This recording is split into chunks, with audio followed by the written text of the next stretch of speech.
बिस्मिल्लाहिर्रहमानिर्रहीम। आज का हमारे टॉपिक है रूम। ठीक है जी। रूम हमारे पास जो है वो लोकल स्टोरेज होती है। तो ये हमारे जो फ़ोन की अपनी मेमोरी होती है उसी के अंदर हमारा डाटा स्टोर होता है। एक हमारे पास जो है वो डाटाबेस होती है। डाटाबेस के लिए हमें जो है वो अपनी ऐप को ऑनलाइन लाना पड़ता है। मतलब हमारा डाटा जो है वो ऑनलाइन स्टोर होता है फायरबेस के अंदर। उसके लिए हमें जो है ना एसक्यूएल यूज़ करते हैं हम उसकी क्यूरीज लिखने के लिए, और ऑनलाइन हमारा डाटा स्टोर होता है। जबकि रूम को यूज़ करते हुए हम जो है वो अपनी मोबाइल की लोकल मेमोरी में जो है वो डाटा अपना स्टोर कर सकते हैं। ठीक है जी। तो first a little bit of confusion that developer starts the room is a database but room is not a database. Room जो है वो एक्चुअली डाटाबेस नहीं है, लेकिन ये काम जो है वो डाटाबेस वाला ही करती है। एक परसिस्टेंस लाइब्रेरी है जो कि हमें एब्स्ट्रैक्शन लेयर प्रोवाइड करती है एसक्यूलाइट डाटाबेस की। मतलब कि हम अपनी स्ट्रक्चर क्यूरी जो हम क्यूरीज जो हैं डाटाबेस की वो हम लिख सकते हैं इसमें, लेकिन ये डाटाबेस नहीं है। ठीक है जी। ये कॉमन मिस्टेक है जो ज़्यादातर लोग करते हैं। और ये एम डिज़ाइन पैटर्न है। एम की हम एक अलग वीडियो बनाएंगे। मॉडल व्यू मॉडल जो है या आर्किटेक्चर है। और ये रूम के कंपोनेंट्स हैं तीन। इसमें जो है वो मेन क्लासेस होती हैं। पहली होती है डाटाबेस क्लास, दूसरी होती है एंटिटी क्लास, और तीसरी होती है data access object. Database class के अंदर जो है हमें जो है वो डिक्लेयर करना पड़ता है जी ये जो है ना वो डाटा रूम डाटाबेस है, और डाटाबेस हमें बिल्ड होती है और वो डाटा एक्सेस ऑब्जेक्ट को गेट करती है, उसका एक इंस्टेंस क्रिएट करके उसे गेट करती है। जबकि जो हमारे पास एंटिटी क्लास होती है, एंटिटी क्लास को हम अपनी टेबल क्लास भी कहते हैं। यहाँ पर जो जो हमने डाटा जो है वो स्टोर करना होता है उसकी हम टाइप्स बता देते हैं, उनको हम डिक्लेयर करते हैं यहाँ पर एंटिटी क्लास में।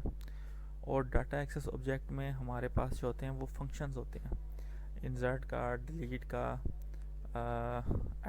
एडिटिंग वगैरह का। ये जो है ना ये जो फंक्शन है CRUD ऑपरेशंस जो है हमारे पास क्रिएट, रीड, अपडेट और डिलीट, ये चार जो ऑपरेशंस हैं इनके फंक्शंस जो हैं वो हम डाटा एक्सेस ऑब्जेक्ट में लिखते हैं।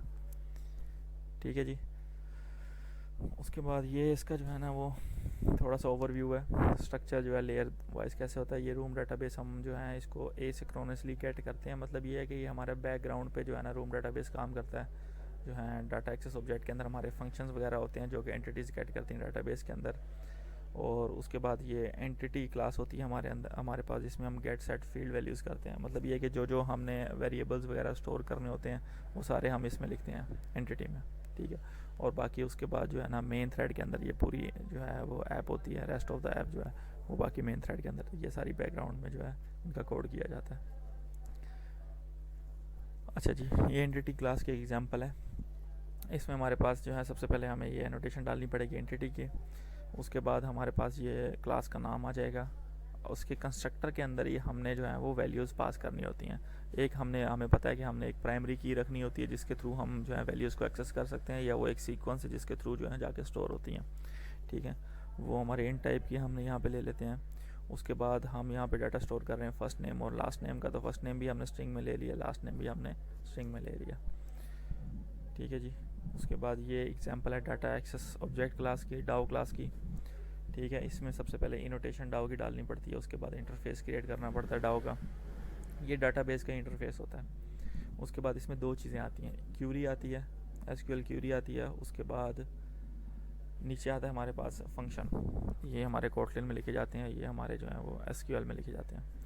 क्यूरी, अच्छा जी, ये पहली जो क्यूरी हमारे पास है वो सिलेक्ट स्टैटिक फ्रॉम यूज़र। इसका मतलब है कि यूज़र की जो यूज़र टेबल जो है उसमें से सारा डाटा सेलेक्ट कर दो। स्टार का मतलब है, स्टैटिक का मतलब है कि ऑल डाटा। ठीक है। तो सिलेक्ट स्टैटिक फ्रॉम यूज़र, इसका मतलब है कि यूज़र में से सारा डाटा सेलेक्ट हो जाए। और इसको कोटलिन में हम कैसे लिखेंगे जी, गेट ऑल, और इसको पास कर देंगे लिस्ट, और उसमें टाइप पास कर देंगे यूज़र की। यूज़र जो है हमारे पास वो एंटिटी क्लास है। ठीक है जी। और ये दूसरी क्यूरी लिखी गई है select static from user where UID in user IDs. मतलब ये है कि हमने इसमें जो वो वाला डाटा सेलेक्ट कर दो जो पार्टिकुलर आईडी हो। हम चाहते हैं कि हमारे पास 2 आईडी, 4 आईडी और 6 आईडी या इवन आईडीज़ का जो डाटा है वो सिलेक्ट हो जाए।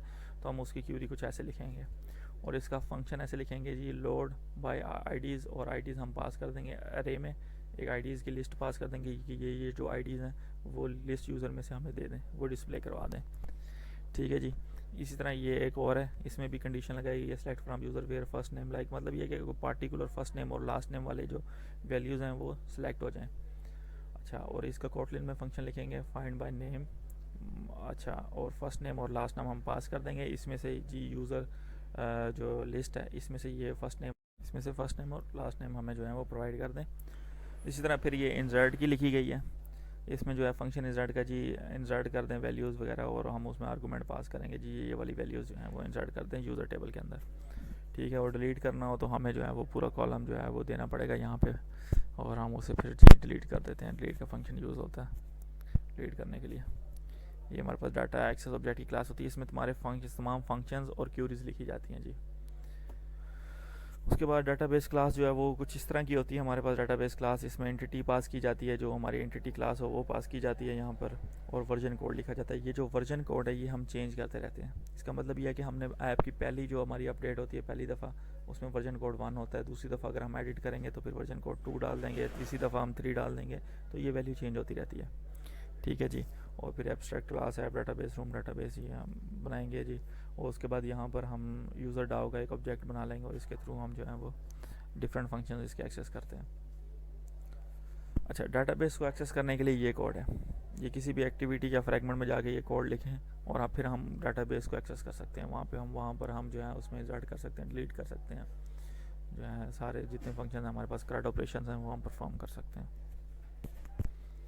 तो that's all for today, thank you very much.